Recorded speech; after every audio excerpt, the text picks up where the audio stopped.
Ang sumpa ng larawan. Sa isang malayong bayan, may isang binatang nagngangalang Elias, mayaman, gwapo, ngunit palaging nag-iisa. Isang hapon, naglakad siya sa tabing ilog at doon niya nakita ang isang dalagang tila hindi kapanipaniwala ang kagandahan. Mahaba ang kanyang buhok, mapupungay ang kanyang mga mata, at ang kanyang tinig ay tila awit ng hangin sa dapit hapon. Hindi niya magawang alisin ang dalaga sa kanyang isipan. Bawat gabi, bumabalik siya sa ilog, ngunit tila isang pangitain lang ito, isang misteryo na laging nauwi sa pamumulila. Hanggang sa hindi na niya matiis, at sa pamamagitan ng kanyang kakayahan sa pagpipinta, iginuhit niya ang dalaga sa isang kanbas, isang obra maestrang halos may buhay. Isang gabi, nakita ng kanyang madrastang si Celestina ang larawan. Sino ang babae sa larawang ito? Tanong niya, may kakaibang pagdaramdam sa tingin. Mahal ko siya, sagot ni Elias.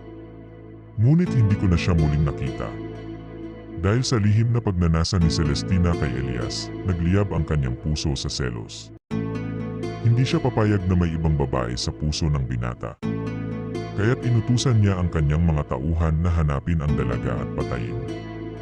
Ngunit bago ito kitilin, pinagsamantalahan nila ang kanyang inosenteng katawan. Lumipas ang panahon. Hindi na muling nakita ni Elias ang dalagang kanyang minahal. Samantala, nang mamatay ang ama ng binata, si Celestina ang naging ganap na may-ari ng kanilang yaman, at nangyari ang kinatatakutan ni Elias, siya ang naging asawa ng madrasta. Dahan-dahan, nagbago ang mga bagay. Ang larawan ng dalagang iginuhit ni Elias ay tila nagbago. Sa tuwing tinititigan niya ito, may kakaibang anino sa likod ng pintura. Parang may gumagalaw sa loob ng kanbas. Hanggang sa dumating ang gabi ng bangungot.